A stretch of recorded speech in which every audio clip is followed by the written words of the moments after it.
link in the chat box.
Okay, and I think we'll get started. It looks like it's 1, and let me share my screen.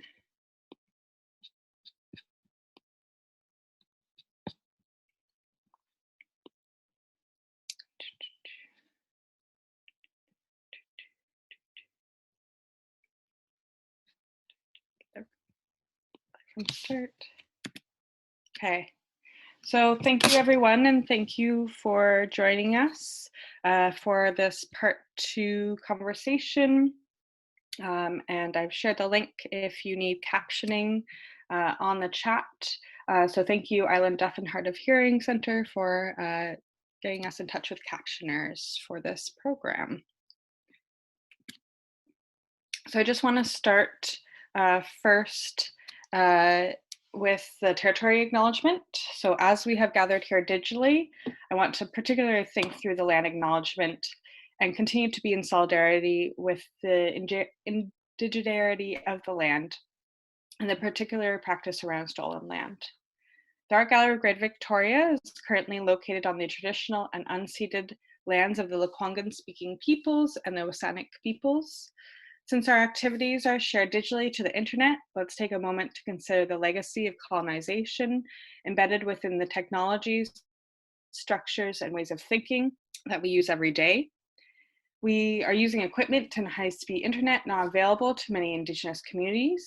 Even the technologies that are central to much of the arts that we're talking about here leave significant carbon footprints, contributing to changing climates that are disproportionately affecting Indigenous peoples worldwide.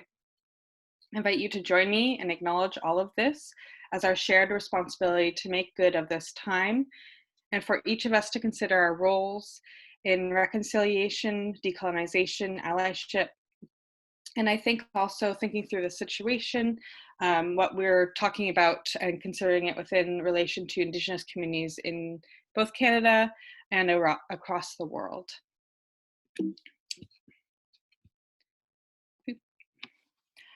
So my name is Regan Shrumm. I'm the Assistant Curator at the Art Gallery of Greater Victoria. My pronouns are she, her, they, them. I'm from Italian, German, Polish, Scottish, and English ancestry.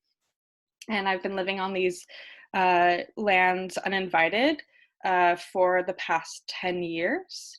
I'm a fair-skinned person with long brown hair. Behind me is a light brown couch and a corner, or not a full painting of a Cambodia statue that's mostly in greens and browns. I will be moderating this workshop along with my colleague Duncan, who will be there if you have any troubleshooting needs with Zoom. So before I start this conversation, I just want to go through some Zoom guidelines and some community guidelines. So I think everyone has their mute button. Great. Just remember to keep your button on mute so that we can make sure there's no background noises happening.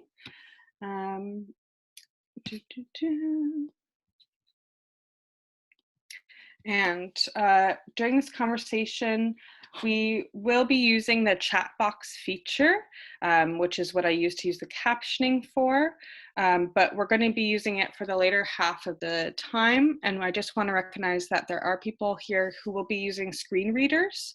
So when we are writing in the chat, that we pause while we speak, so that people who are using screen readers don't have cacophony of sounds going on.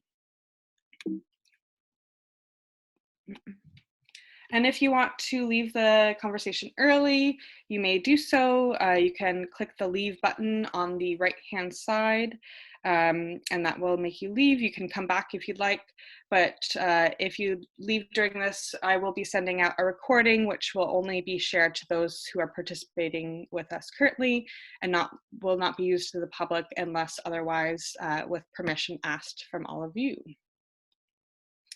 If you're having trouble with the audio, there is the join audio button.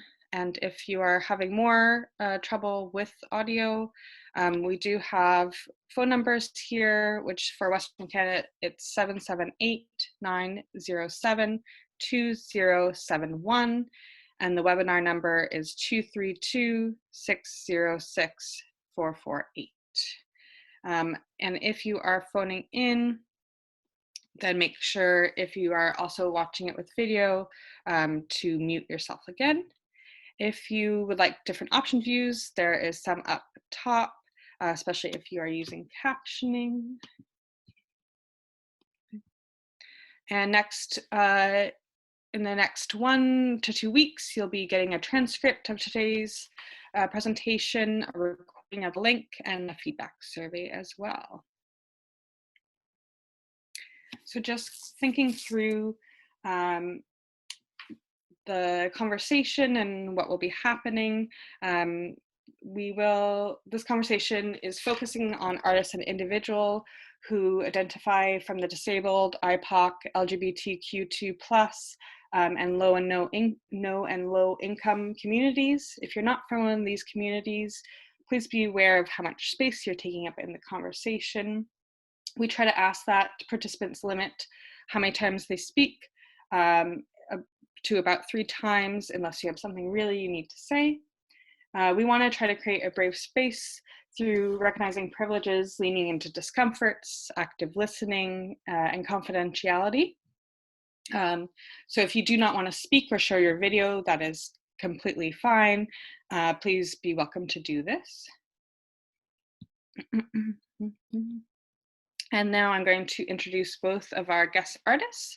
So Kate Collie has 40 years experience as a visual artist, working with ceramics, painting, drawing, and mixed media. She's also a counseling psychologist and registered art therapist. She's moved to Victoria from Edmonton in 2017 after retiring from her jobs as a psychologist at the Cross Cancer Institute, where she directed an extensive arts and medicine program, and assistant professor at the University of Alberta. Kate has 30 years of personal experience with chronic illness and physical disability. As an artist, she emphasizes cross-ability and cross-disciplinary collaboration as an answer to disability and as a way to mentor younger artists. Our second guest artist is Joanne Cuffe. Joanne Cuffe is an active cross-disciplinary dance on the ancestral and sovereign sacred lands of the Lekwungen and the Wasanic peoples. They are involved with the Interdependent Dance Collective and co-organize initiatives around access, equality, and disability leadership in dance. Through Creative Momentum, Joanne facilitates dance groups with people with a myriad of ways of moving, perceiving, and communicating. They have been honored to facilitate dance with more than 2,500 people locally. Joanne is a non-binary person of Irish, Scottish, and English settler descent and experiences disability and impacts of trauma. Their most recent dance work is #47 Steps, underlines how local venue stares have flourished through colonization. And with that, I just want to give a brief overview of what our conversation will look like. So we're going to first start out with having anyone from participants who would like to introduce themselves do so. Then we'll have Kate and Joanne. I'll summarize kind of what happened with our last conversation, and then we'll have a conversation for about an hour. So I'm going to stop sharing. And if anyone would like to do so, you can raise your hand and I can get you to speak, or if you'd like, you can use the chat box to introduce yourself. I'm just going to allow when I see one person. So I'm going to unmute. There we go. So, hello. Oh, there you I wasn't sure if I should speak yet or not. No, go ahead.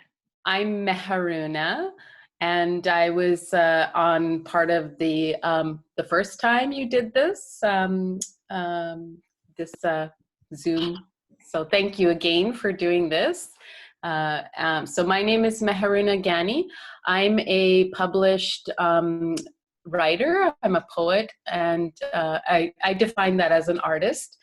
I have multiple sclerosis, and for the last 17 years, and I'm working on my autobiographical journey on identity and belonging. And my book is called Letters to Rumi, and aspects of that have been published in various anthologies. And it's my journey on various aspects of my identity, but also in particular, as a person with a disability is also something I'm writing about, my MS journey.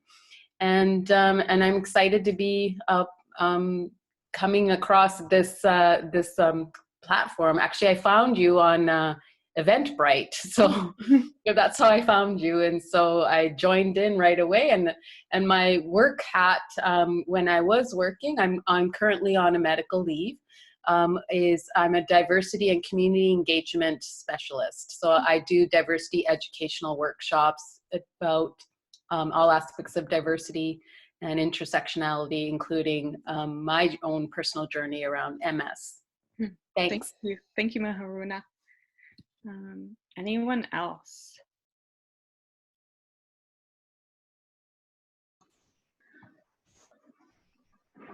Hi, my name is Jan. I will chip in if there's time. Yeah, for sure. Thank you. My name is Janice Todd. I'm profoundly deaf. I use a cochlear implant, which gives me a functional level of hearing. I'm an accessibility consultant, recently started a consulting practice. I'm certified through the Rick Hansen Foundation as an accessibility auditor. And I'm on a little bit of a hiatus right now, having just retired from the public service and trying to get my consulting business going, taking a bit of a breather. However, very, very interested in this aspect of life. It goes beyond work for so many people. Of course, employment being an absolutely huge issue for the disabled community, as it is for many marginalized people. The arts in particular has been frustrating for me as a profoundly deaf person, because when I look at things like film festivals and things like that, they are largely not captioned for the hearing impaired, something that really detracts from my ability to enjoy those things. Same thing with theater, anything that is live production and those kind of things. So we have a ways to go with that. I just want to chime in with one of my biggest fears right now, certainly as a consultant, and I'm sure many people are feeling this in terms of what's going on with the COVID virus. And what I've detected is an overwhelming fear in the disabled community that accessibility is going to fall to the back burner now and way down the priority list, because so many businesses are taking a real financial hit. So that's something that I really think that we're going to have to try and get in front with businesses and say, you know what, it's still not an option. The legislation is coming, can't get here fast enough as far as I'm concerned, but that's only part of it. The real component is education and awareness, and I really think that the arts community can be leaders in that way, and I really hope that in some way I can help contribute to that. So thanks for having me. Thank you so much for sharing. Anyone else? I think I saw one other person. Oh, Amy, okay. So we have Amy, so I'll unmute you, Amy. Okay. My name is Amy Frank. I'm an artist and I'm a mental health advocate here in Victoria. So a huge part of my art business is advocating for mental wellness. When I was 18, I was diagnosed with bipolar disorder, and I've done a lot of work on myself and around trauma, and I have my bipolar disorder pretty much in check these days. Even considering the pandemic, I've been doing quite well.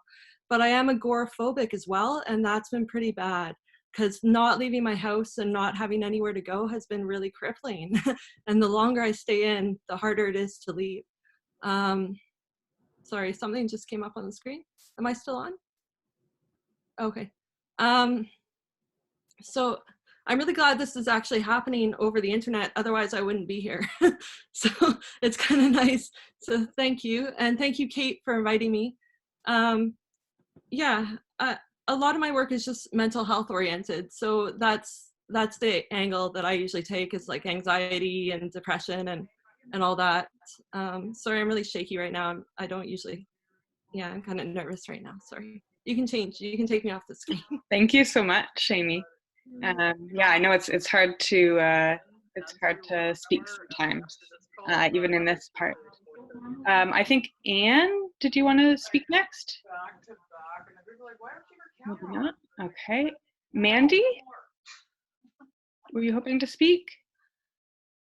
No. Okay. Anyone else? Don't think so. Okay. So we're going to move on then. Thank you all who have spoke. It's really helpful to hear where everyone is coming from. And yeah, already some concerns coming up on the table of what maybe we can address. Of course, not fully address, but in this time that we have together, but maybe something that we can start to look at together. So I'm going to let Kate talk for the next 10 minutes and tell us about her art practice, and then Joanne will follow up.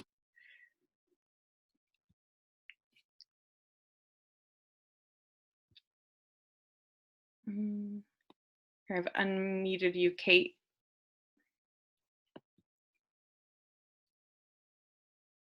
Just give me a second to get my screen share working. Oh, it's working on our end. Okay. Yeah. But that's not really working from my end. So no, it's not working. So I need to try again. Can you help me try again? Yeah, so if you want to go up, there should be a stop sharing screen. Yeah. Yeah. Sorry about this. That's okay. Always happens. Seems.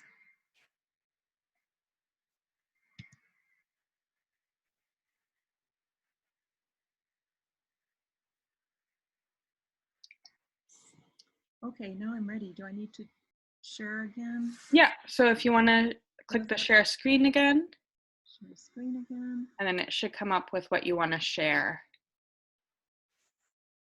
There. Okay, great. All right. Now I can maybe try to relax. So, so this is 8 slides in 10 minutes with some comments. But first, need to thank Regan. Thank you so much for inviting me to do this, and thanks for taking care of it, introducing us, acknowledging the lands.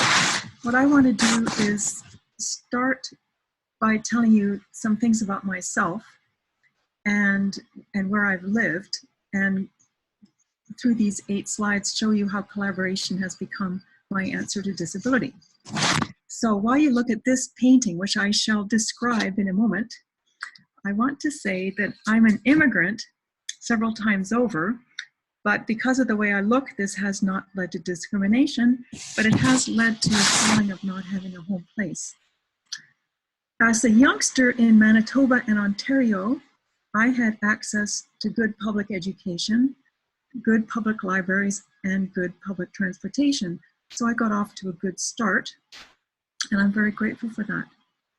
All the families, step families, and families-in-law that I have been connected to over the years have put high value on creativity and the arts. This helped me have an art career and later a career in arts and health. So a few words about the land. From my point of view, I've mainly lived in cities surrounded by good farmland, including Edmonton, Alberta, which has excellent farmland, London, Ontario, and Lancaster, Pennsylvania. So I've had good access to local food, to good local food. So I want to say that I'm grateful for all these advantages that I've just described, and I wish all Canadians could have them. Early in my life, I developed a habit of artistic creativity. As a person living with a mobility disability, I'm glad that I automatically try to make something out of whatever I have. I had academic training from public universities paid for by various government programs, something else I'm very grateful for. So now the slides. This is called Soldier in a Shooting Gallery. For about 10 years of my art career, I made oil paintings with anti-war or environmental themes, or both.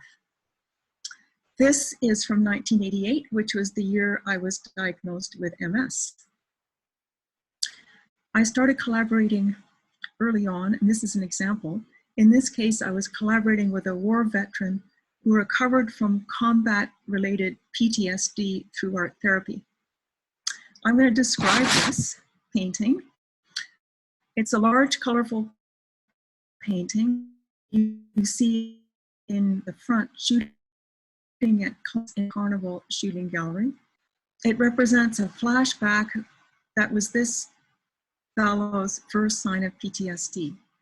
In the painting, he feels like he's back in combat while being surrounded by colorful toys and admiring onlookers who have no idea that he's experiencing a flashback and is more or less in another world. Okay, next. This one is called Tram Chim Number 4. In this series of paintings, I focused on an environmental success story where wetlands damaged by war were reclaimed by people from different countries working together. This collaboration was possible because of an endangered species of crane that everyone cared about in all the different countries. So to describe this, it's another large painting. It has a sky blue background. On the right is a life-size crane dancing up in the air, and on the left is a soldier jumping in the air to get out of the way. The two have similar postures, which is a little bit funny, I think. Okay. And here, this is another one from that Tram Chim series. I wanted to mix different visual languages to represent the different voices that had to be heard for this wetland territory to be reclaimed so people and wildlife could live there together. So to describe it, this is another large painting, about 6 feet high, about 2 meters. The setting is a realistic wetland landscape. I hope everybody can see this properly. I can't tell from here if you can see the whole thing. In the front is a crane in a defensive posture. The main image looks like blood vessels and is the river of the region. Behind that, also standing up from the ground, is a map of the wetland management plan that allows humans and wildlife to live together in this place. Just a note, Kate, of making sure your pages, I think they're close to the microphone, so we're getting some feedback with that. Got it. They're my soft lap now. So this painting is another large painting on canvas with several kinds of visual language in it, including a large cartoon crane, a head of a crane created for me by a Disney-trained cartoonist. I enlarged the cartoon and painted it with bold yellow lines. So remember, this is a big painting. So this head is large when you see it. The cartoon crane has a look on its face that to me says, "You humans think you're so clever," which is, well, that look comes from, I hope that look is on that face. It comes from me learning that cranes have been living on Earth for about 60 million years.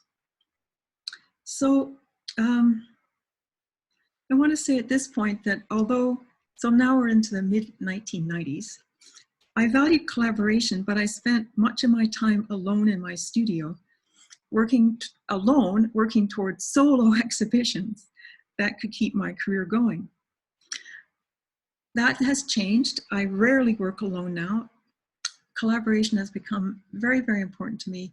And the last thing I want to do is be sitting in a studio by myself working on my ideas. Okay, so that takes me to this picture, which is, this is from 2016. And that's kind of how my studio might look these days. So you see, and I love this painting because you can see 6 hands, 3 people working simultaneously on the same piece. And the pieces, the paintings on panel that came from that kind of working look more like this. So less realistic, more abstract. This one is about 24 inches high. There's a lot of green in it, and collage, some of it bright orange, bright yellow, bright blue, and then there's a large drawing of a rosebud.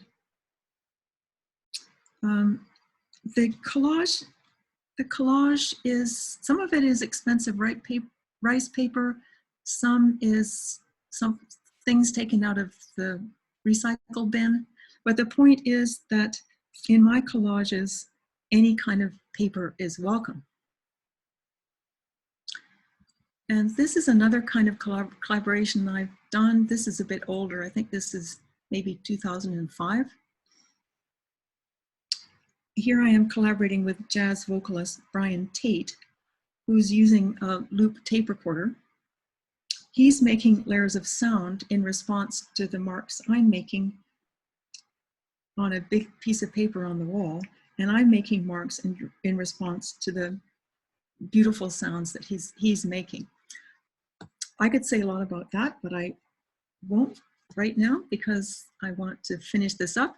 This is an example of something I did with Brian Tate. So it's 2 large pieces of watercolor paper joined together, and there's wet watercolor paint on there and chalk pastel drawn into the wet paper, which makes for brilliant colors. So just to finish up, I want to say that collaboration and teamwork have been my answers to disability and have been a great pleasure too. This was mentioned in part one of this series, part 1 on April 27th. Somebody said, I get other people to, quote, help me with the bits I can't do. So that's very much my attitude. I want to make art, and if there are bits I can't do, then I'm very willing to ask for help. Meanwhile, I enjoy helping others create and express. For me now, it's all about being together and creating together. I like breaking down the barriers between formal and informal art and letting art come from the heart, however it comes, with whomever you have with you. So if you could come to my studio, which obviously nobody can right now, I would be very likely to hand you the brush that was in my hand and say, here, you try. I believe everyone has something to say, and I believe that people who have experienced things from unusual perspectives have things to say that are especially important. The world right now is full of problems that could be solved, I believe, if we listened to more different kinds of people. So just one more thing, because we're talking about accessibility and barriers to the arts, I want to mention two things that keep me from having the kind of art life I'd like to in Victoria. One is physical barriers such as stairs, particularly stairs into buildings where artists are or where art is. And another big barrier, which might seem obvious, but maybe not, another big barrier is motorists who don't notice people with disabilities or people in wheelchairs and who are likely to drive right into me. So I wish that I could meet more artists. I wish that I could see more art. And I'll leave it at that. Thank you, Kate. And I'll hand it over to Regan and Joanne. So Joanne, if you want to go next.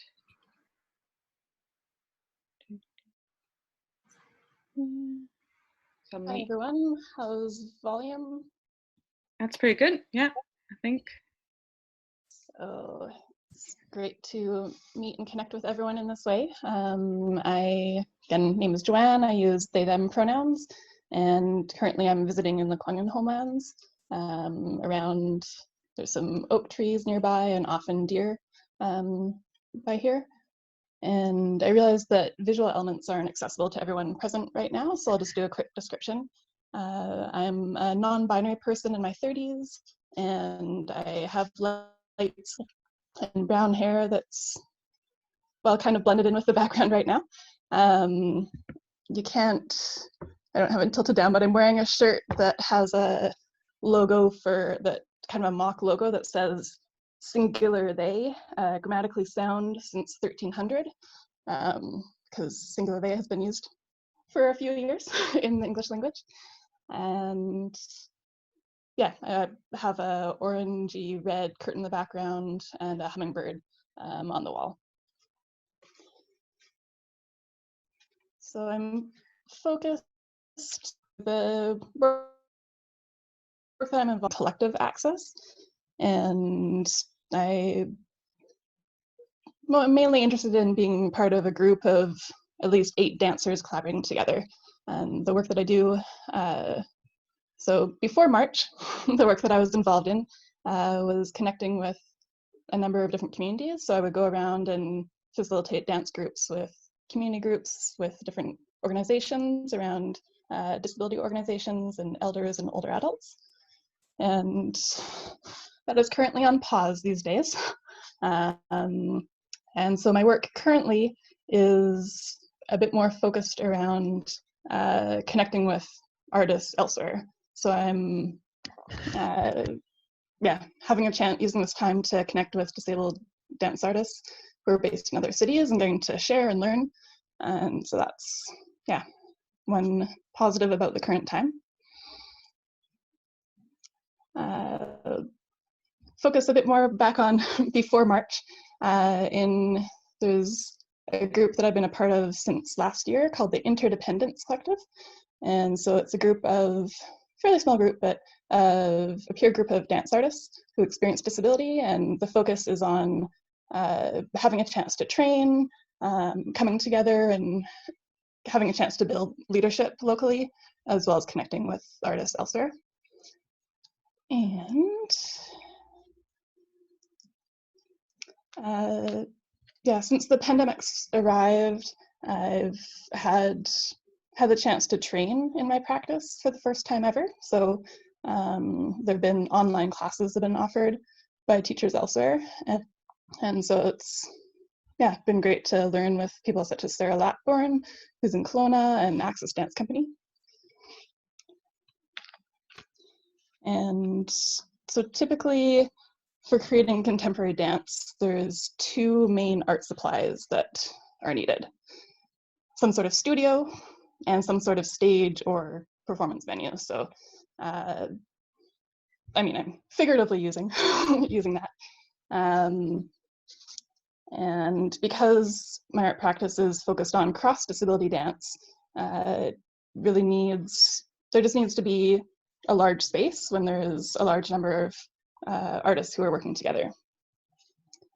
In this particular town, there's an extreme lack of physically accessible venues for dance. For example, the two of the main studios for contemporary dance are up flights of stairs with no elevator, and other main studios have very heavy washroom doors, so there's no washroom access, etc. And it's not just dance. Aware of just some of the artist-run centers in town, which currently are up flights of stairs with no other ways in. People are working on it, but it is the current situation here. For about 6 years, I focused mainly on facilitating groups in the community and not engaging with the mainstream dance world very much, just because there isn't the space. But last fall I decided that it might be useful to start to engage in conversation and have accessibility be maybe a bit more present, or at least start to have the beginning of conversations around some things. And yeah, because it would be nice some year, some decade to have the otherwise awesome arts events that happen in this town. It would be great that they could be moved to somewhere that colleagues and friends can actually be present. One of the practices that I've started doing is when there's an event that is really great and I've been going to, and I notice just the context of the building it's in, I've started thinking of hashtag however many stairs it is for that building with no other alternate way in. So that's kind of, it's nothing personal, but there are certain places in town that to me are hashtag 23 stairs or hashtag 47 stairs. That just is a way that I'm, being mindful of the privilege of having mobility currently to be able to go in, but the communities I'm a part of not having a chance to go. In this town for events and rehearsals, I'm actually not aware of any location that's viable in the city of Victoria for cross-disability dance. So it's something that I've been working to find out. I mean, there are different venues in town, but it needs to be a large space with accessible entrance, gender-inclusive washroom, and either a washroom or a change room with a lift, which in this city, I'm aware of maybe 2 places that actually have, for events that have a lift. And the Victoria Disability Resource Centre is a very, very small place, so it's not appropriate for dance. So that is definitely one that I'm aware of. And then Crystal Pool probably has one, but that venue is not, doesn't really count given the stair lifts and very bad air quality and other things. But yes, if anyone is aware of there being a venue with a lift in the City of Victoria area, feel free to send a note. Okay, Natasha, I'll talk to you after. And I know that there are lots of community organizations that have lifts, but in terms of for hosting public events where there aren't already programming happening there.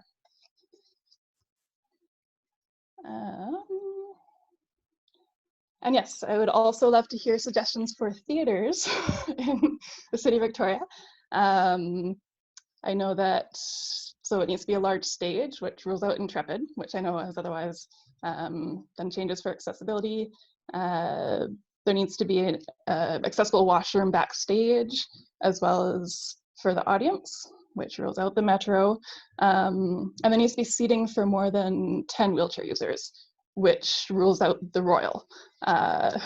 So the Royal is the largest theater on this island. It has, I think it's something like 1,606 stationary seats, and it has 10 wheelchair seating options. So it's, I forget if it's 0.007% or something like that. So that is our largest theater in town. And I appreciated in talking to Kate, the idea of having more seating that's removable so that it can be adapted to however people want to be present there. And just for comparison of that 0.007% or whatever it is, of seating before the pandemic. When I would hold a dance event or be part of, there would be, so I dance with around 150 community dancers in town, and with more than 40 people who use mobility tools. So it works out to 20+% of people. So in terms of any venue, it needs to be with at least that percentage available or more, so that that can be adapted. Yeah, I'll just mention a couple of things. For personally, for me, the biggest barriers. Oh, okay, I'm just going to read out a note. And so I just want to remind people that if you post in the chat, then it gets read out by people using screen readers. So maybe just hold off until, yeah, until there isn't someone speaking to share, if possible. I'll read out from George Scott. 1,416 seats total at the Royal, and some of the wheelchair seats are often taken out of service for touring shows, lighting control. So less than 0.0007 whatever percent. I'm close to time, so I'm just going to mention briefly some of the biggest barriers for me personally in terms of space is around sensory access, and for theaters, many of them, the air quality is not healthy for me, and so I have no desire to be in the space. And yeah, also the lighting hurts my brain and eyes. Volume level in a lot of dance contexts doesn't work for me. And just culturally, what dance to me means to me is being based in a circle, collaborating, taking turns, having movement be based on what emerges from each person, and there's no wrong move sort of context, whereas mainstream dance definitely is a bit more focused on lines and years and right or wrong often. So yes, one other thing I'll just mention briefly is just I've yet to experience a dance class or setting in town that I haven't co-facilitated where it's gender honoring. So yeah, some places even if I mention my pronouns, that is not honored. And so yeah, it would be great to have more. I know that different arts communities have different practices there, but yeah, so I want to mention something around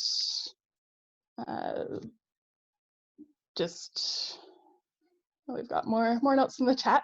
So for other groups I've been part of, sometimes it can be helpful because not everyone might have access to the chat. So if people are phoning in to the session, they wouldn't know what's been shared in the chat. So the practice that groups I'm part of do is to just take turns reading out things that people want to share to the group, so that people contributing by text are also involved. And another thing could be to read out, before doing the full discussion, read out the list of names of who's present, so that people who aren't visually there know, yeah, who is present in the room together, because that's not apparent through a screen reader.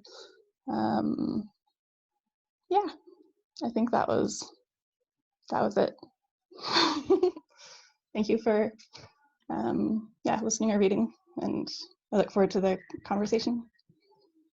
Yeah, thank you, Joanne. And I was actually just going to read out some of the comments that some people were saying in the chat box, that the Belfry is planning to install a wheelchair elevator for artists to the main stage, an accessible shower in the next year.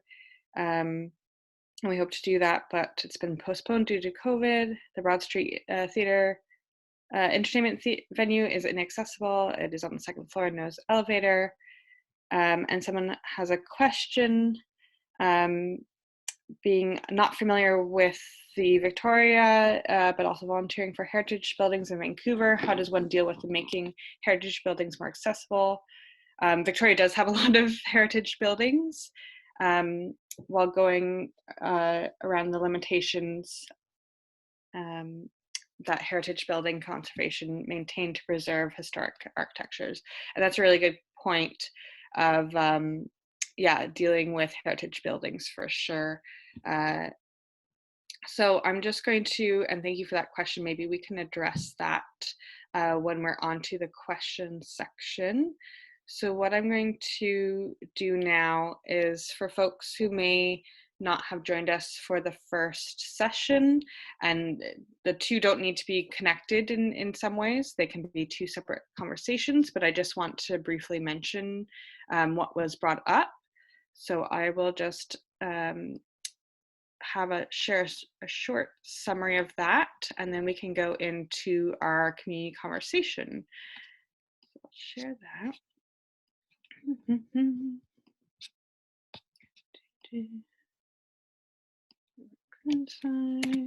So just a little summary of what we talked about from last time is kind of around what accessibility means. So we said that we should be following local Indigenous protocols, have an intersectional lens, so not just include, a lot of people assume that accessibility is just in the realm of individuals with disabilities, but kind of broaden that kind of traditional definition to include people of color, Indigenous, LGBTQ2+. We talked about no and low income. Accessibility should include basic needs that are met. So making sure that everyone feels has secure housing, feels safe, has food. This is kind of basic level things that we need to make sure people have, so that we can get them feeling like they are equals, because unfortunately a lot of people do not have these basic needs met. How there's a lot of trauma that can come with a lot of folks from all these different communities, and how maybe arts organizations or organizations in general should work in a trauma-informed practice, so including time for healing and empowerment and safety. And we talked about how accessibility is not just a set of policies, but how it's always going to be changing depending on who is in the organization in terms of staff or volunteers or visitors or artists, and how these need to be constantly talked about in conversations. And then just to note of a couple particular struggles that some people addressed last meeting was technology, either not accessible or intuitive, grant writing, so people had trouble understanding what to write or just writing it in general, and therefore not being able to get some grants and therefore not get paid, and connecting with other artists, either through collaboration like Kate's work or Joanne's work, or having mentorship opportunities. And again, just particularly troubles of having basic needs met. How can we focus on being an artist when we are looking for housing, or how can we pay for art supplies or art lessons or anything like that if we are just trying to make sure that our needs are being met. So that's just a summary. So what I'm going to suggest for the rest of this time is that I'm going to try something called a kaleidoscope conversation. And this is kind of a participatory method. Oh, sorry, my notes are somewhere. There we go.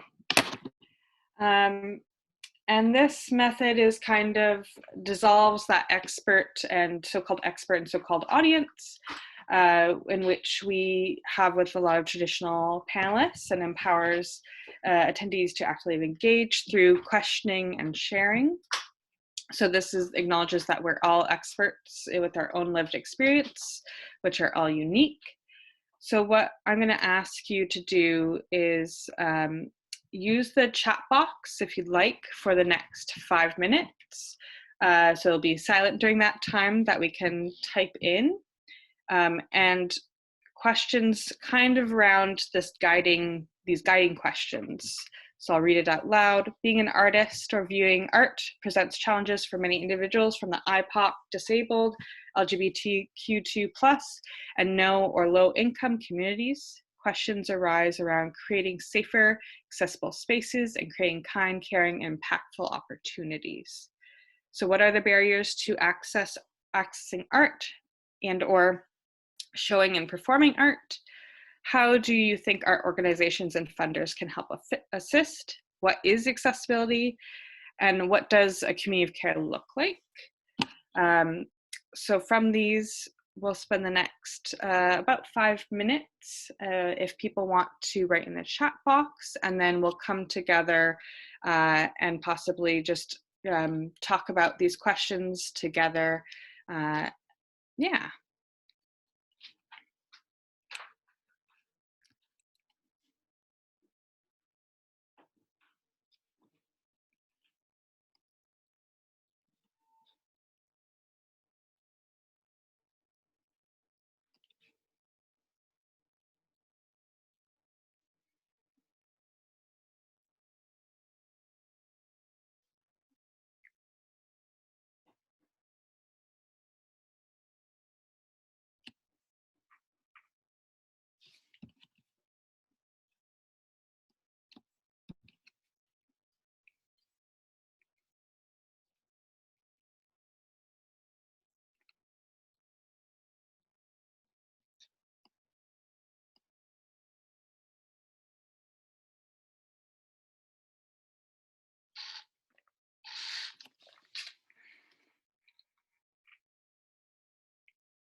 Regan, can you hear me?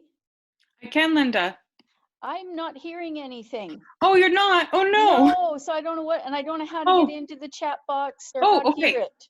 Okay. Oh, that's unusual. Thank you for I telling know, me, Linda. I know. Last time I could hear what was going on in the chat box. This time it's not reading it to me. Okay. So I don't know what to do. Okay. Maybe I'll read out them as they come. Is that okay with everyone? Yeah. Okay. So, yeah. Oh, thank you for addressing. I'll mute myself again. Okay.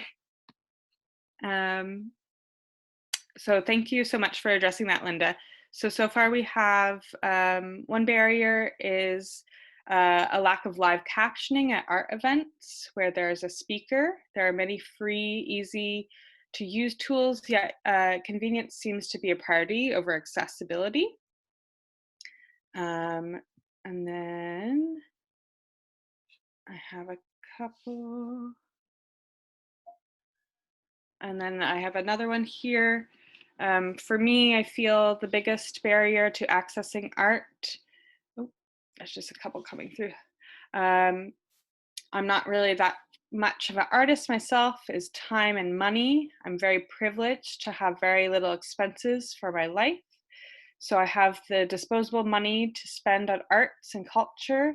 Even noting that money for arts and culture is disposable is such an uncomfortable thing to say. I know that later on in life, should I choose to have a family or home, this is not something I can continue. So long story short is that I am able to afford consuming art because of intergenerational privilege that I myself cannot provide for future generations. Another thing is time. A lot of work and commuting to events takes up a lot of time. So I love these digital events.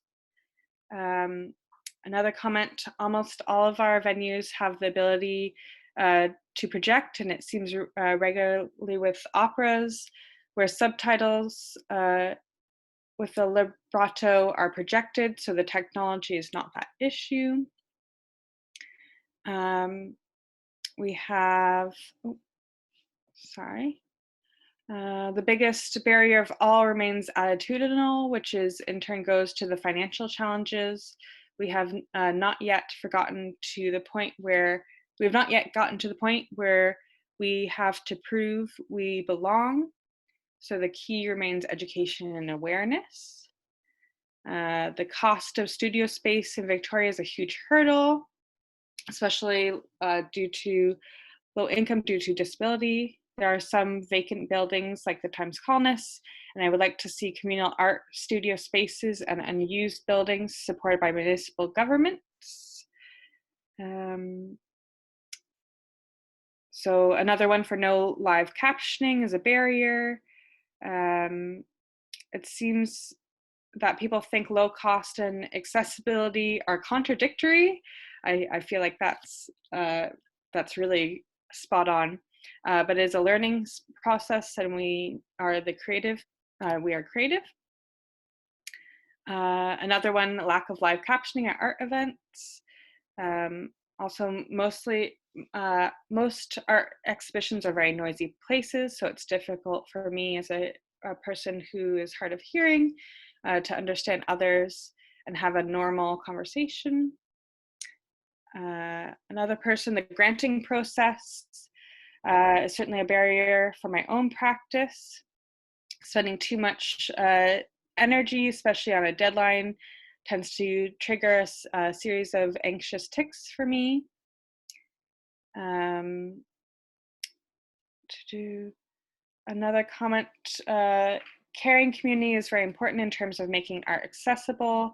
With accessibility and these caring communities seem to be at risk given the impacts of COVID-19 and how institutions are responding. I'm wondering how we as members of the disabled arts community can come together to shine a light on this issue, a call for inclusion, and continue to support one another so our access is maintained and improved.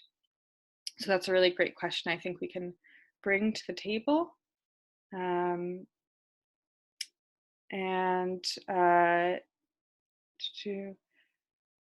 It is also industry leaders not leading. For example, I stopped going to IMAX due to a lack of captioning. They are empathetic, but they say the small producers can afford captioning.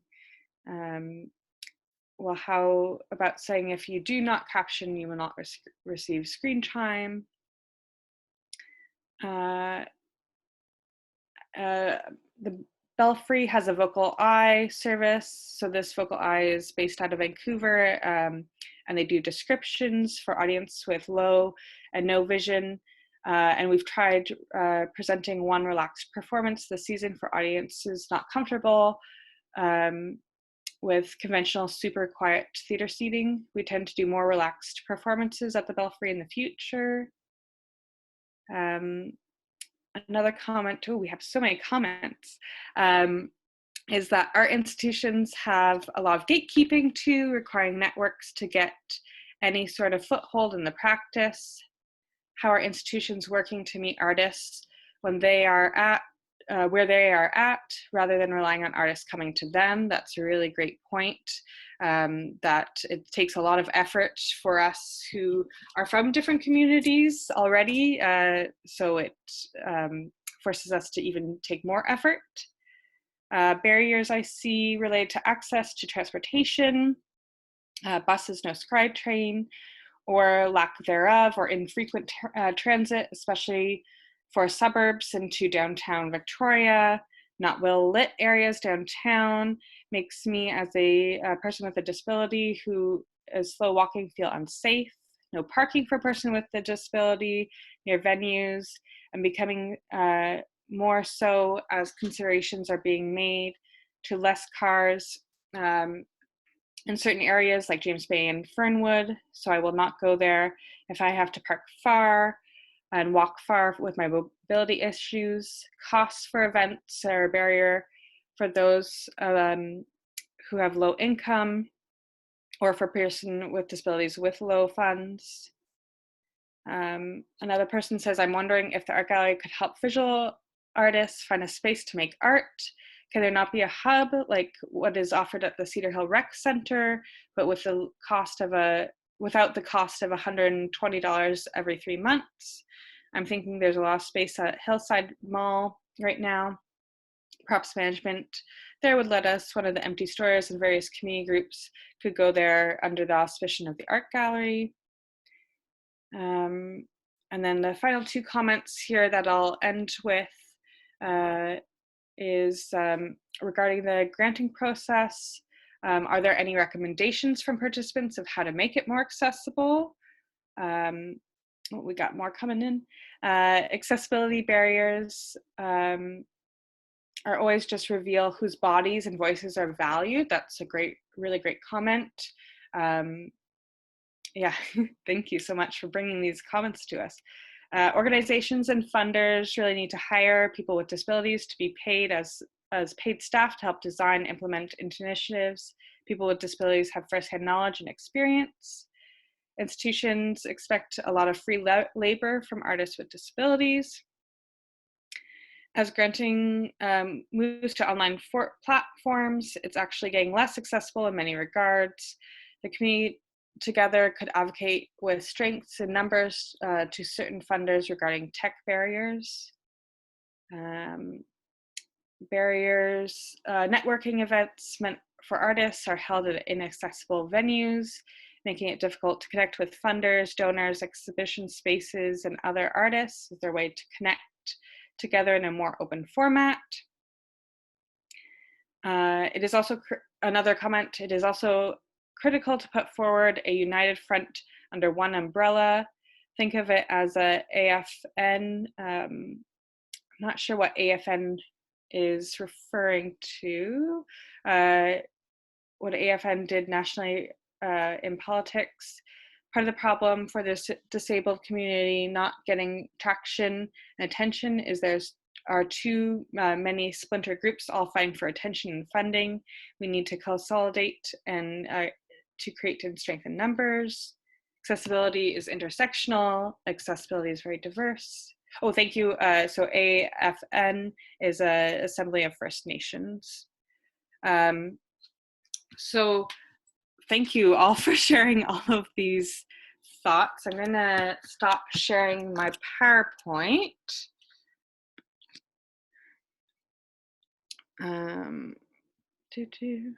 So from these, we have a lot of different comments and a lot of different questions. So I saw one question about how to make granting accessible. Suggestions for that. We had the one that was for technology, maybe perhaps paying people with different disabilities to consult on that process. Does anyone else have anything to say who also wants to talk? You can raise your hand. If not, I can, there's been a couple more.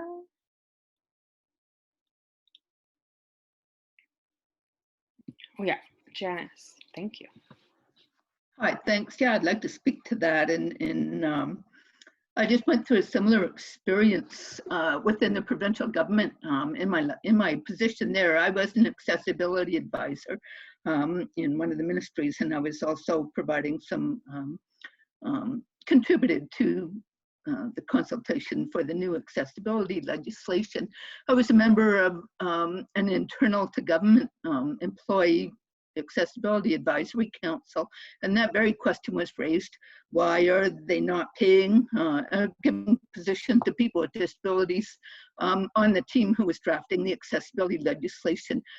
Because the default was they were coming to us as volunteers on this committee and asking for us for our opinions and advice, when they very well could have given us temporary assignments to work on this very important project. So the bottom line was they, and my feeling is that overall, they absolutely want to come to us for consultations. Not just they. When I say they, I am implying society in general. They want to know what we think, but they don't want to pay us to do it. All right, and it just always ties into that whole sense of privilege. And what I get in a lot of places, my observations after 42 years of working are that certainly when we get into the decision makers and executive levels, they think they know best. Mm-hmm. And they do not have the lived experience that goes with belonging to an equity group such as the people here. We all have the lived experience to bring to the table. And that is something you cannot put a price on, ever. I don't care what kind of an education they have. They don't know what I have lived. They don't know what you people have lived and what we have to deal with every day. And so when they turn around and design a building, for example, and they design it from the get-go where it's not accessible, that is privilege speaking. That is people not even being able to step outside. And so a very valid example, and if I can criticize the government, 525 Superior Street in Victoria, brand new building built in 2017, and they did not even see fit to put in automatic doors. And the sad part of that was that at the time, the Minister of the Ministry of Children and Family Development that was housed in that building was in a wheelchair. She couldn't get into her own building. So this is what we're up against. And I don't mean to sound like a negative person or a Debbie Downer. I'm here to help out. What I do is I try and help businesses try and become more accessible. But it is a tough hoe. And right now for us to seek to be paid to provide that consulting work it's a tall ask. And as much as I want to see it happen more than anybody, I really do feel that we have to do this in small bites. As I said in one of my chat comments, we need to present a united front. We need to all be in this together without one group claiming their need is greater than this group over here. We must be united, and we must have perhaps a key committee within the association that is willing to provide some consulting on only up to a certain point, at which point we say, you want us to help more, then you need to hire us to do so. It's a tough sell. I think this group has a lot of an incredible amount of talent within it. It's just a matter of pulling it together, but also recognizing that we have spent our entire lives trying to prove that we belong. And that's not going to change overnight. And I really do feel that our task has been made significantly harder now because of this virus, because we are going to see a lot of businesses go under. And very, very unfortunately, when it comes to training, education, awareness, accessibility seriously falls down the priority list. That's my biggest fear right at this point in time. So anyways, I just want to chime that in. Also, the question the person asked about the Heritage Building and how do you renovate them. Somebody mentioned the Heritage Society. You should also go, I believe you were in Vancouver, go to the City of Vancouver. Within their building inspection department, they will have somebody who specializes in that under the Vancouver Building Code, and they'll be able to help you out with some guidelines. So I hope that helps out. All right, thank you for your time. Thank you, yeah, I think this is really something, just from listening to you speak, like attitudinal, that seems to be a very big barrier, because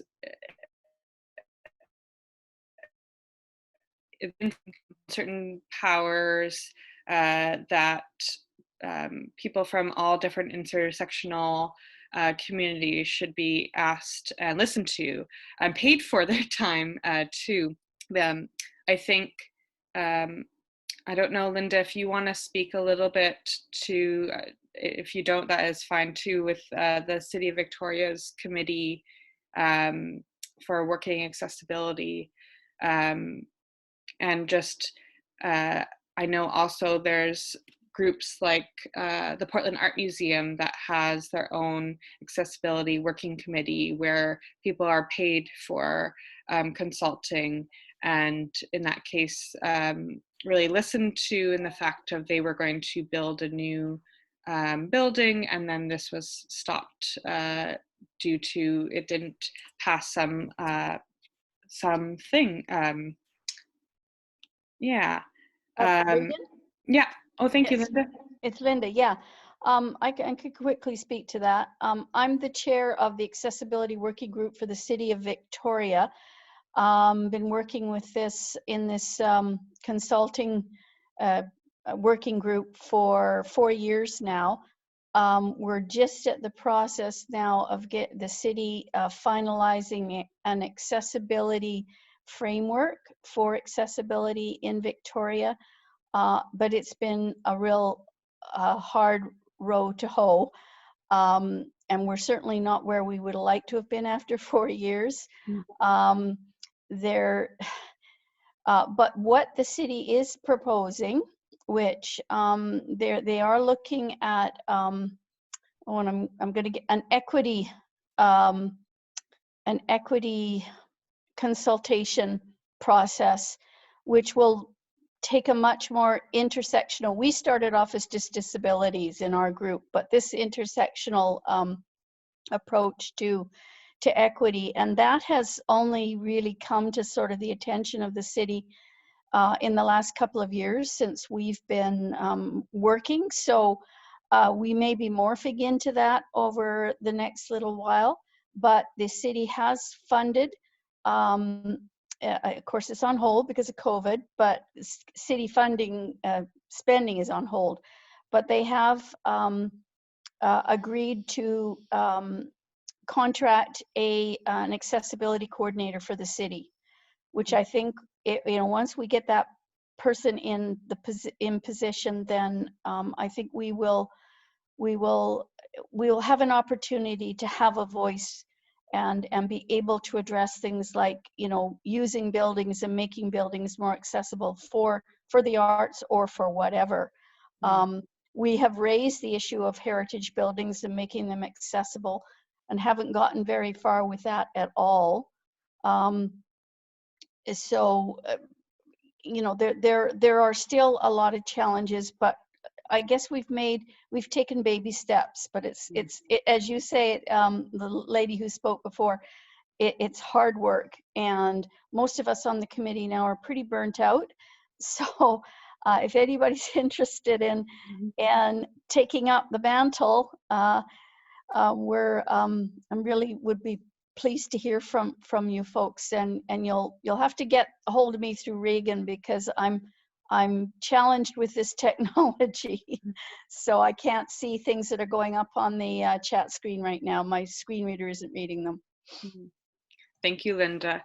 I just want to, I see 2 hands, but I'm just thinking through connecting it back to Kate and Joanne, how it has to do with collaboration, right? How their art practices are really collaborating with folks from all, either through mentoring or through kind of building together and organizing. I think that's really an important point that Joanne or Kate, do you want to go to before I go to the raised hands?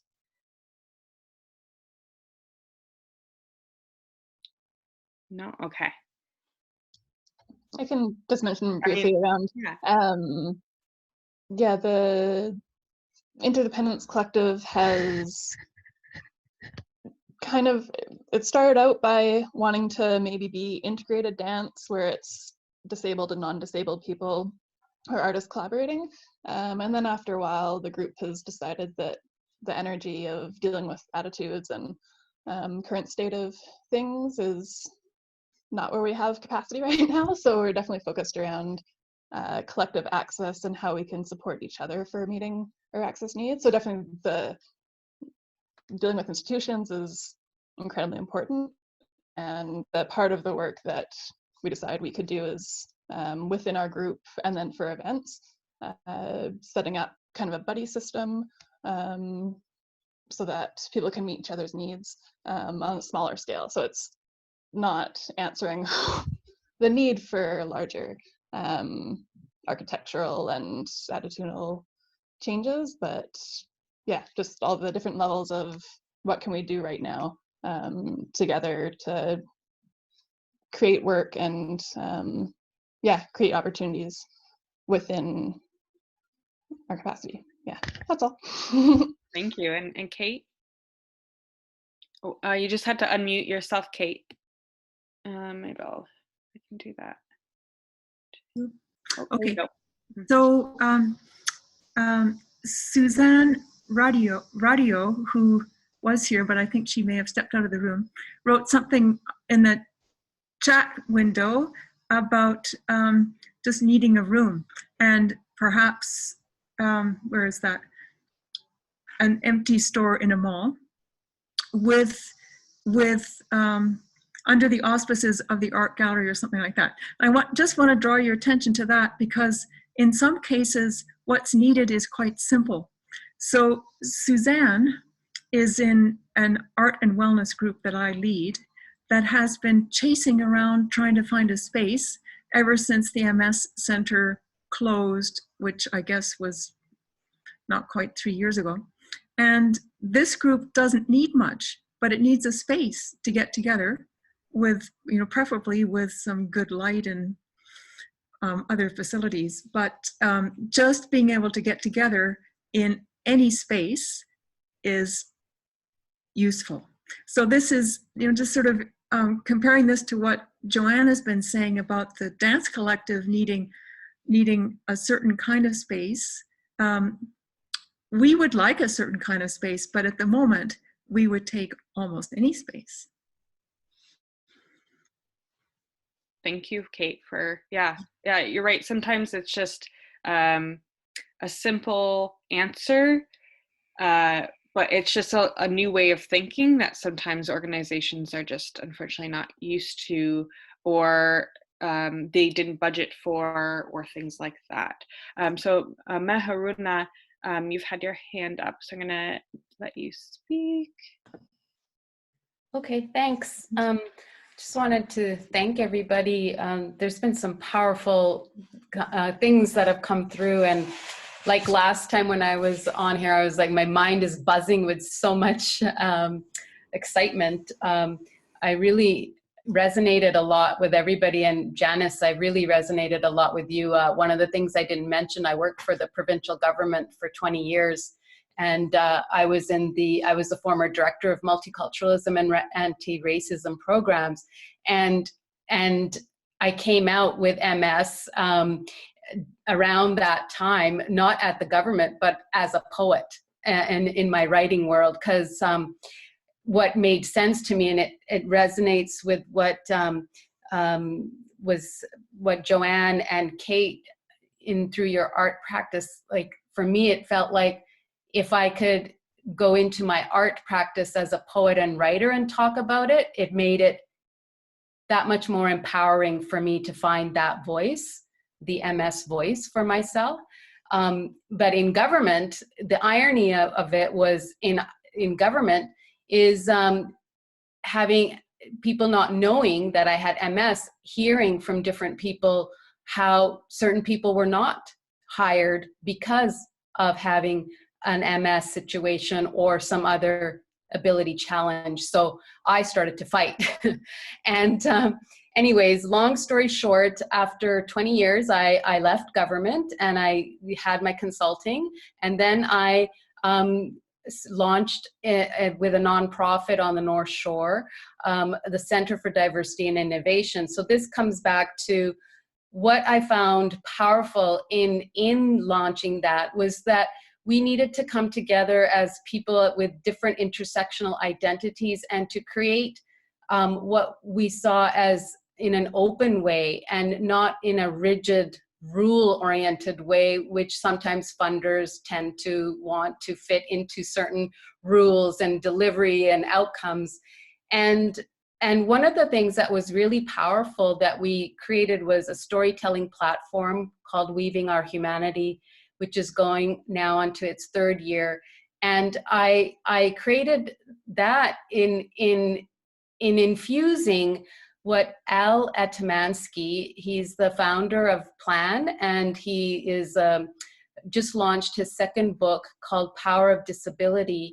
And one of the advice he gave me was anytime I was to create a project or to an event, to bring collaboration together of artists, musicians, even kids, children, and have them all part of the planning, and have funding and honorariums and payment for all these people coming together to create a platform that anyone can interact with, and have various mediums available so that people can relate to it in different ways. So we brought together Indigenous and non-Indigenous storytellers, and we had mural artists, and we had music, and we had balloons and popcorn. And it was so powerful. It's gone into a third year. And I get so excited by that. And the reason it was powerful was because of collaboration. And it was because of, the word I was using was parking our egos as well. That nobody was in it for limelight. We were all in it to co-create and co-share. And it made it so beautiful. And since moving from Vancouver, I moved from Vancouver last year here to Victoria. I used to live in Victoria 17 years ago. And the irony of my moving back, like I've had a huge MS relapse. My father died last year. So a lot of things happened. And in moving back, the irony is I've been searching for my art space. And space is not just the physical space. So I'm looking for things like shared, like in Vancouver, there was spaces like co-shared spaces like the Hive, for example. Or, and I'm trying to think of other names. 312 Main Street was another co-shared space where people could come and create. And I haven't quite found those spaces here. But what I'm doing now, and I used to work with music, like musical artists, and so that I would write poetry while they're performing. And here I'm still kind of finding my way, but I feel in coming back here after from 17 years ago when I lived here 13 years ago, there's a lot of change that I've seen, that this kind of a conversation wasn't happening 17 years ago when I used to live here. And me as a person of color, I didn't describe myself. I've got brown skin, black hair. I'm a South Asian ancestry person, and I'm a Muslim. And 17 years ago, I was called names here in Victoria, and I fought racism. So there has been change, and I see a lot of hope here. And although the pandemic situation is negative and sad, but there's another part of me that's like, oh my goodness, I have so much access to Zoom now. Like physically, I might not be able to go to things, but now I'm connecting. So my hope is that perhaps people who are decision makers might see that there's other ways to connect and make it more available for people. That's my hope. But at the same time, with what Janice was saying too, I've also been pulled into things to meet some political agenda, you know, to get the vote. And as a poet, I performed once and I said, I'm not your race card. I'm not there for your vote, for whichever politician that brings me in and wants to meet the equity check mark, or now the accessibility check mark, and me as a brown woman, now the person of color check mark and the gender check mark. So it's like, okay, I'm not a check mark, people. So I'm a human being, and let's like work together so we can find a way to go through these situations. And I really, really believe in what Joanne and Kate were talking about around collaboration. I think that's the power to working. And I hear you about space. I don't have an answer, and I feel like I've taken up a lot of space, but there's so much I wanted to say because everybody said things that I can relate to. And thank you so much. Thank you. Yeah, that just really makes me think, again, we've talked about this before, how paying people, honoring their time, you know, we have to be paying people, but also thinking through maybe making sure that someone has informed us that they have a certain disability or a certain cultural background, that the onus is on not the person who is informed, but the employer to make sure they Google, like, what does it mean when I say that I'm in part of the neurodivergent? What does that mean for me? What are my needs from being from that community? So I can then automatically share that with someone, and I don't need to say, well, actually, this lighting doesn't work for me, or I'm going to have a weird squeeze ball in my hand because I need to de-stress and I need to stimulate. So I think that really brought up that for me. I did see a hand before with George. Did you want to speak? If you'd like to put up your hand. Okay, so George will type. Natasha had her hand up. Let her go. Oh, okay. I believe. Did you have your hand up? No? All right. I saw something there. All right. If I may have another moment. Oh, I think George is going to be typing something, but then for sure. No, you can type if you'd like, George. Okay, sure. Go ahead.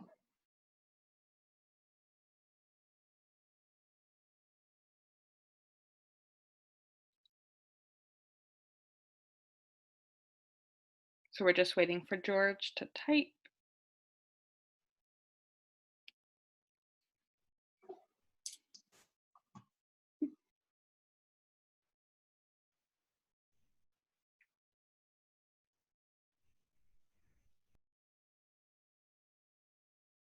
So George says, I think there's a need for political action as Canada has no national disability rights legislation, unlike the ADA, which is the American Disability Act in the US. Actually, if I may chime in, that's incorrect. We've just passed the Canadian Disabilities Act last year. And now hopefully provincial legislation, at least in BC, is being written to hopefully mirror that kind of thing. So we do have some, but right now, unfortunately, the Canadian legislation only applies to federally mandated organizations such as banks and the transportation industry and those kind of things. The legislation is there. I don't disagree with what you're saying, George. I think it's really, those are really important tools that we need to have to help back us up what we're doing. For this group in particular, I would like to see us bring it back down to the local level. What can we do to actually influence what's going on in our community here?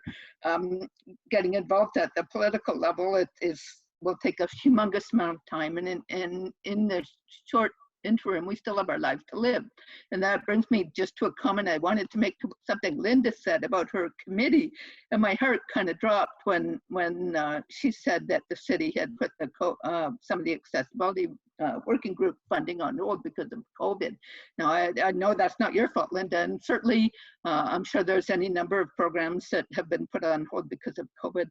That being said, the disabled community always seem to take it on the chin, and we always seem to be the first ones to get our funding turfed when the going gets tough. That's my own personal perspective. Others may feel free to disagree with that. I do hope that funding comes back soon. And Linda, absolutely, I would love to connect with you on that. Perhaps we can do that through Regan.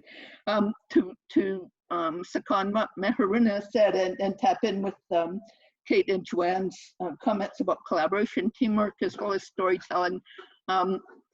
In my advocacy work, I have always believed that we must first touch people's hearts before their minds. And so we need to be able to get people to understand why they need to do this before we can move them to a place where they can take action, where they can say, how can I help? They first have to understand the why, and that means digging their hearts. I see in front of me, I don't know you all well, but from what I'm seeing and hearing through the comments, is a whole group of people who would be able to produce through various mediums absolutely wonderful, powerful stories that can ding those hearts. And it's those hearts that are going to help us get to the funding. Because if people don't understand the why, if they don't feel our experiences, if they don't feel what it's like to be excluded, to be sitting in a theater and just looking at the pictures and understand that, how you are excluded. then they can't help.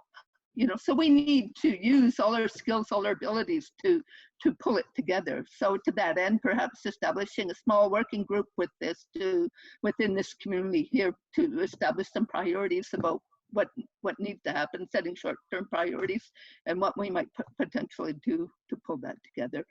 It truly is teamwork and collaboration and storytelling, and if we can do that, then I think that will help us move a little bit further down the path locally and until the big wigs up on the political scene get their acts together. In the meantime, we still have to do our thing. Thank you. Thank you. And that actually just links to a question that has been asked to me. So I'm trying to understand what the art gallery's purpose in hosting this session and what will be the outcome. And then what role, if any, the Disability Resource Center is playing in this process. So just to kind of talk a little bit of background about this whole process. So I'm an individual who identifies as having multiple disabilities and also identifies as being queer. I've been working in museums maybe for about the last 10 years and have always found museums to be that funny. I've always been interested in working museums, but also haven't been able to fully access sometimes, both being a staff member at certain organizations or as a visitor.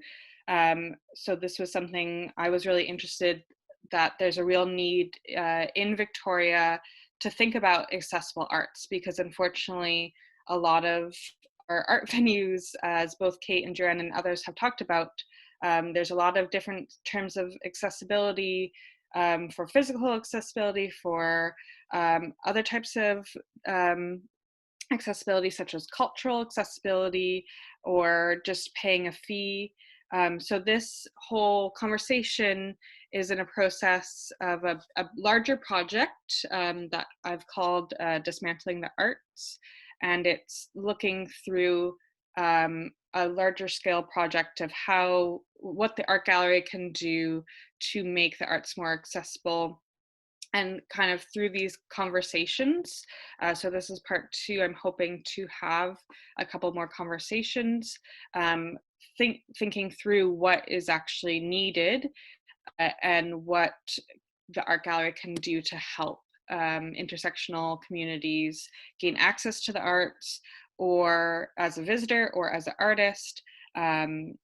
So that is kind of that answer. And in terms of whether the Disability Resource Center, I've been in conversations with the Disability Resource Center in terms of accessibility at the art gallery, but they haven't, and have invited their ED, their executive director, to these conversations, as well as other staff member.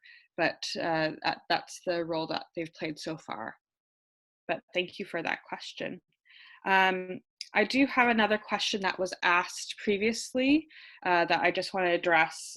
Someone asked about not just focusing on the arts, but how do organizations and communities help get people who are from different communities working behind the scenes. So the person gave the example of working behind the scenes in the theater or performing arts, but also thinking through maybe those arts administrators who maybe we need on staff to help focus and make sure there's more individuals from different intersectional communities on boards, on staff.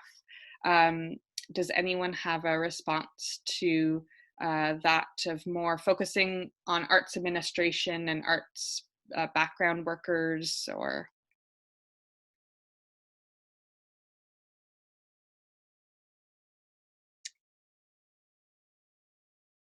for myself, one thing I can think of is mentorship, frankly. Having individuals who have gone through their own personal experiences and who are open enough to talk about those experiences and relate to, even if it's not the exact same experience. but of course, all of the accessible needs that we've already talked about, such as even for interviewing, are your PDFs screen readable? Have you made large format text? These are all simple things that can be done. And someone wrote in the comments, representation matters, and it helps to make changes from the top down in terms of policies, procedures, internal cultures. Thank you so much. That's true. Like if you see staff members who are from upper management, that can really help in this process. Regan, it's Linda. Yeah. I've got the chat working now. Oh, great. So my screen reader is reading what people are writing, just to let you know. Thanks. Okay, thank you, Linda.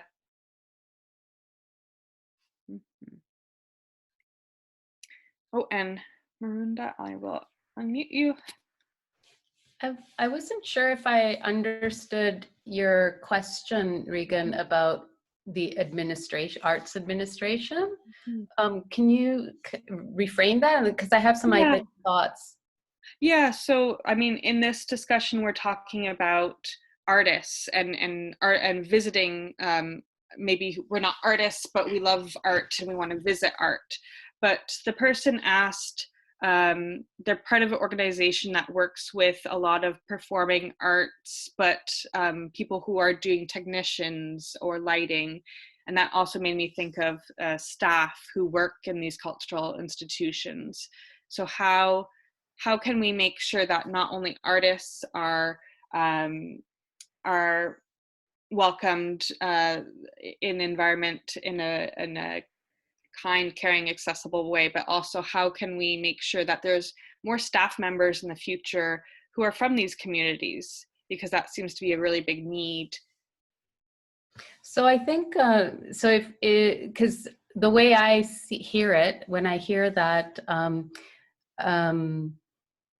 think there's a system change that, you know, in being in the equity field for so long and diversity education, the problem is that the systems are set up. So it doesn't matter if we're in the arts or if we might be government or the public sector or the business sector, any sector, is the systems have not changed, and it's people who make those systems, right?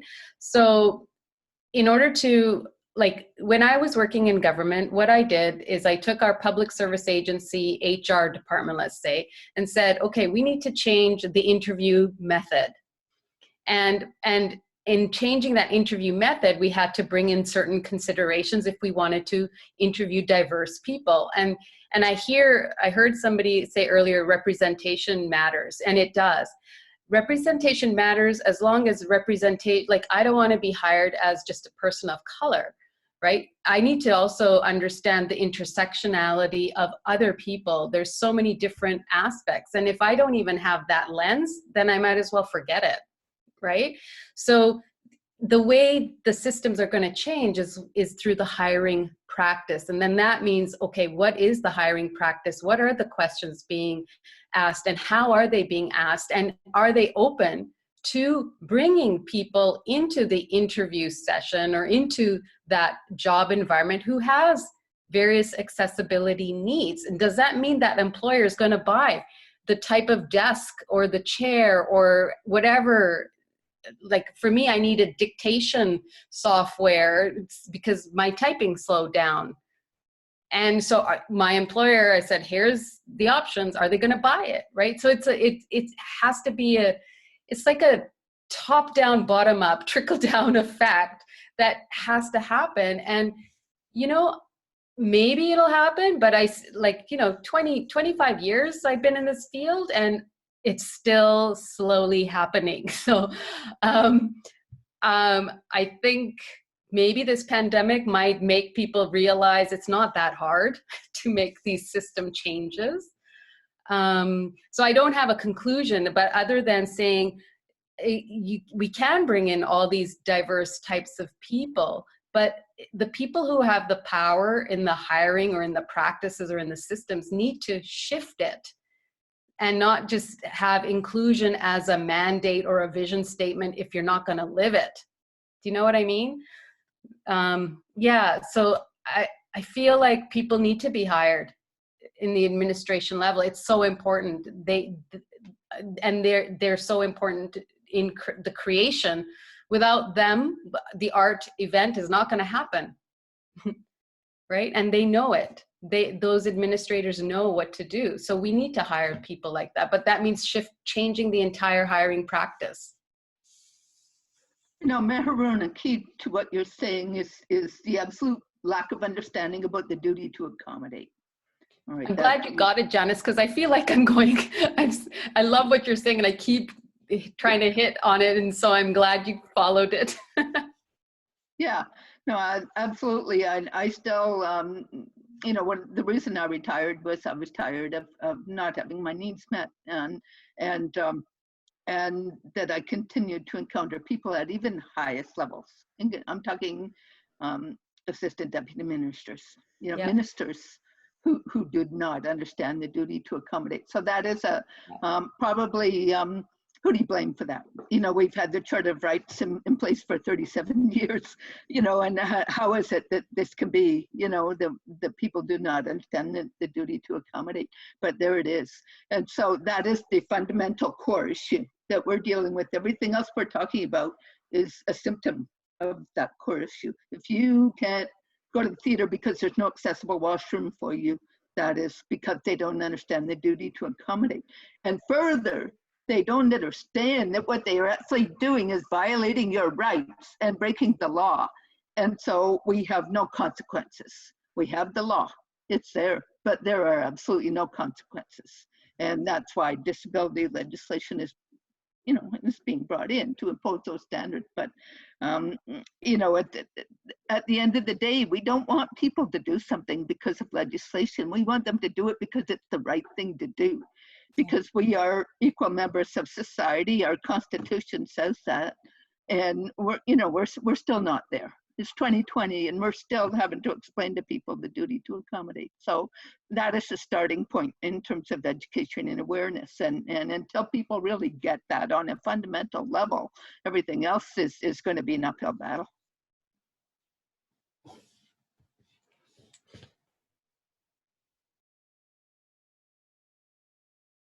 I'm muted now. I just wanted to write down two different notes.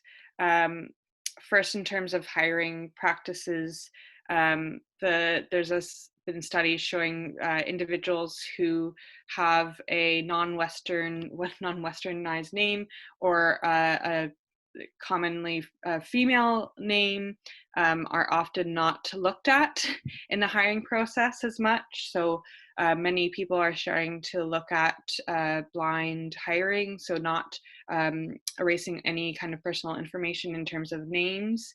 But there was just a diversity hiring workshop, and the facilitator, Joy Bailey Bryant, talked about acknowledging unconscious bias and the history and legacy that has caused it. But what she really talked about was hiring as a culture. And when you really want to bring a culture of change and awareness, that's part of it, is that learning process. And someone mentioned that of really getting to know other people and what their needs are. And there was a comment I want to also touch upon in the chat, is that a person's personal experience, let's see, that to be a disability advocate within an institution is really, really rough. The resistance embedded in the institutions lead to burnout, and even when there's a receptive attitude, the labor always gets placed back on the people who need it. Accessibility cannot be the responsibility of one or two people or caring about it. It has to be an organization-wide effort, and it has to be welcomed, especially when it's tough. So that's a really good point. Again, that thought of collaboration. And Kate and Joanne, I just want to bring it back to you. How do you create that collaboration? How do you make sure that when you work with other artists, how how do you make sure you're creating that community of care for others? Please go first, Joanne.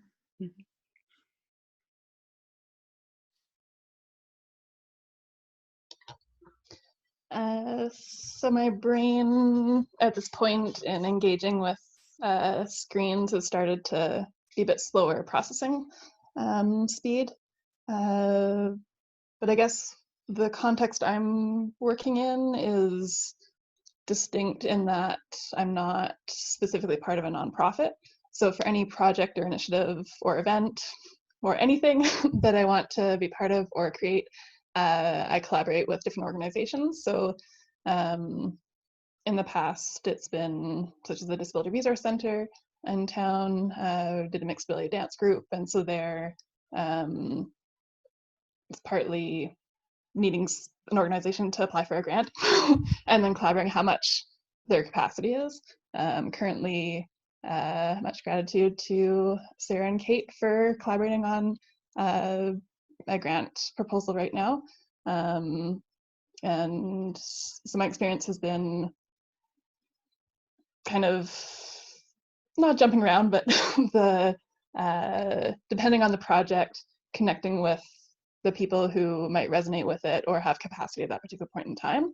So I think some of the things around burnout happen in a different way because it's by the project where I'm working with an organization. And some of the ongoing struggles of maintaining funding and admin and space and all those details of engaging with a board and the changes on a board aren't part of the way that I'm working. So it's more project based instead of organization. So yeah, it's just different that way. Just a question with you, Joanne, through the symposium that I attended, do you want to talk a little bit about how, a little bit about that symposium and how you came up with addressing everyone's needs for accessibility? Because I found that quite brilliant. Yeah, so in February, the Interdependence Collective organized, well, it was starting in September. We started organizing, and it was the first time where there'd been the 6 months of time to be able to focus on the details and setting everything up in advance. And because the current state of dance in town is that, at least my experience of it, there isn't really any conversation about any aspect of accessibility.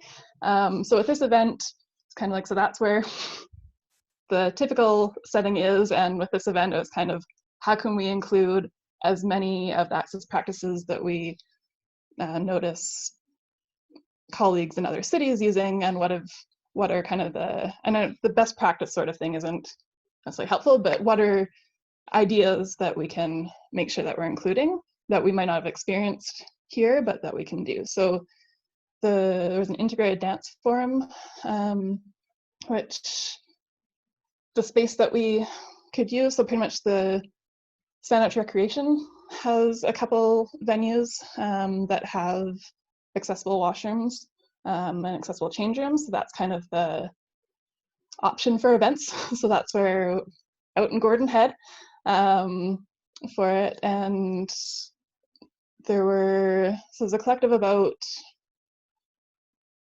5 main, well, really just a few main people organizing, but there was a group of many people sharing different tasks. Having the regular check-ins for collaborating was helpful.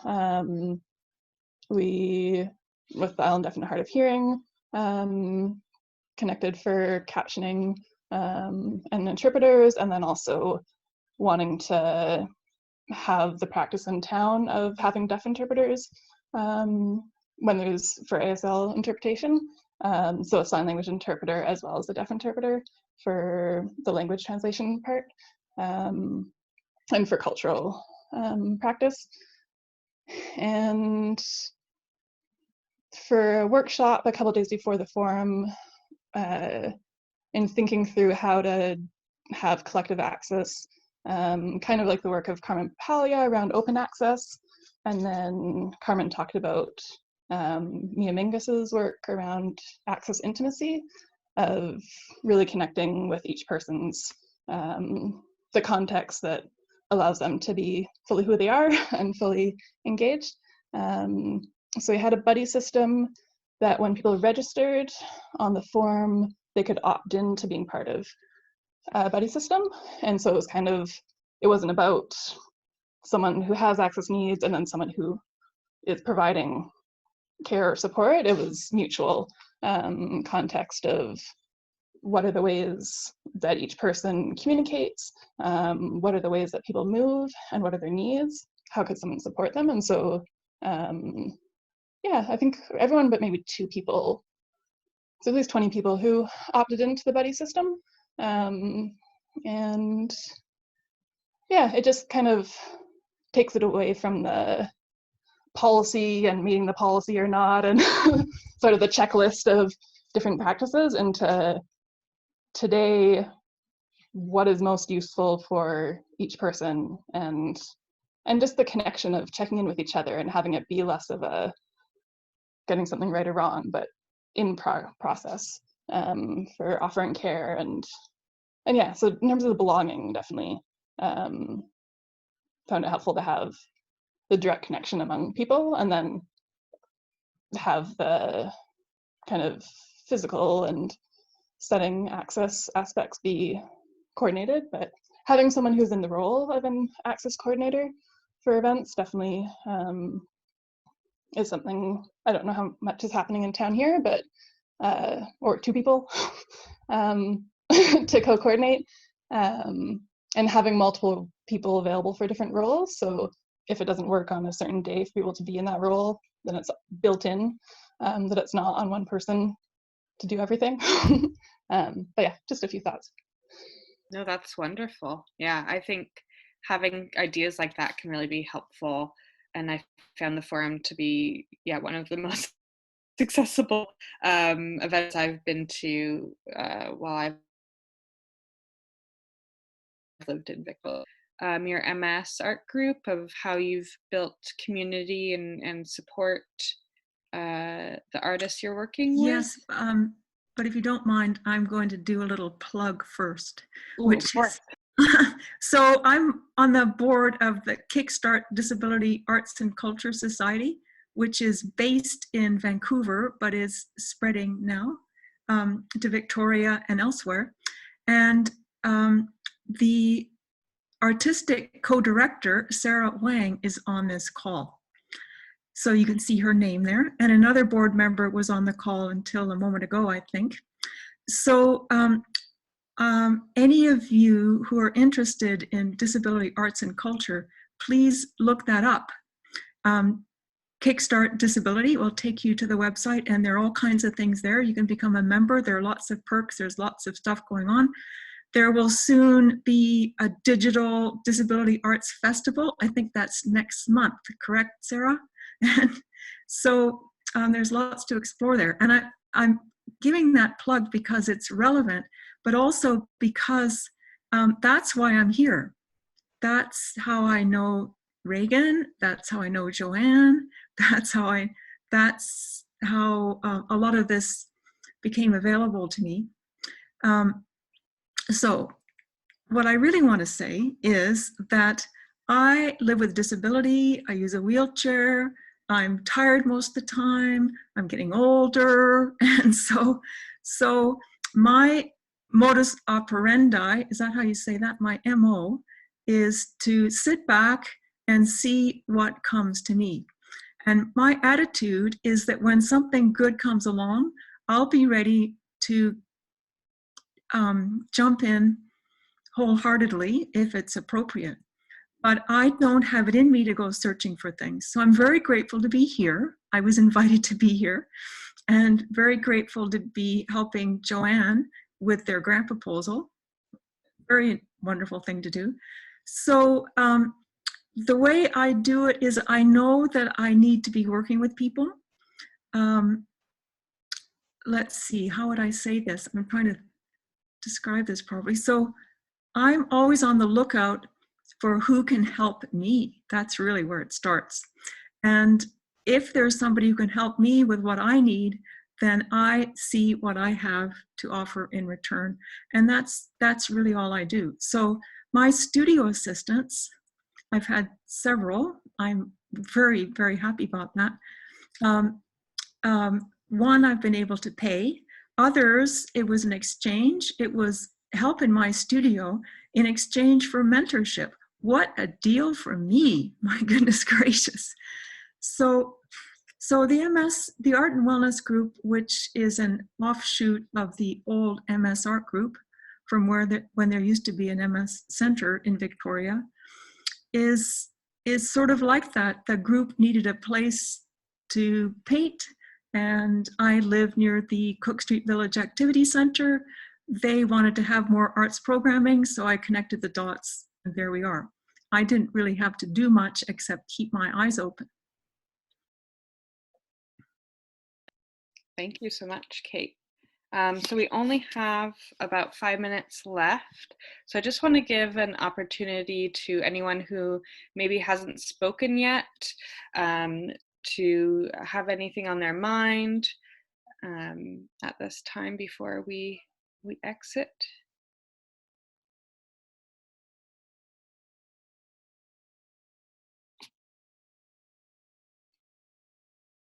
I don't think I see anything. Okay. Kate and Joanne, do you want to just end any last minute end statements you want to say? I want to say that I just used ableist language. I said that what I do to find good opportunities is keep my eyes open. I'll rephrase that and say, keep my heart open. Mm-hmm. Mm-hmm. Thank you, Kate. Joanne, any ending statements? I just want to acknowledge everyone who's here and yeah, send good thoughts to everyone, and look forward to connecting again, continuing conversations and creative ways to connect as well. Yeah, thank you so much. Yeah, and also it's been wonderful to hear so many comments in the chat, so many people's personal lived experiences. Like, it just goes to show you that in Victoria, maybe what we need is a group, intersectional community group that can address and be an advocate for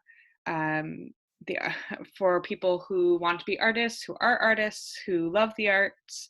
Maybe this is a way that we can build community, support each other, and try to work through these barriers that we're experiencing, because as many people have addressed, it takes a lot of hard work.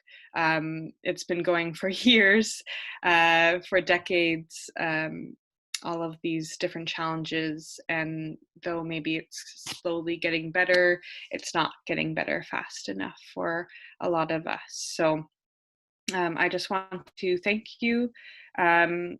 So you will be receiving this video and its transcript in about a week or two.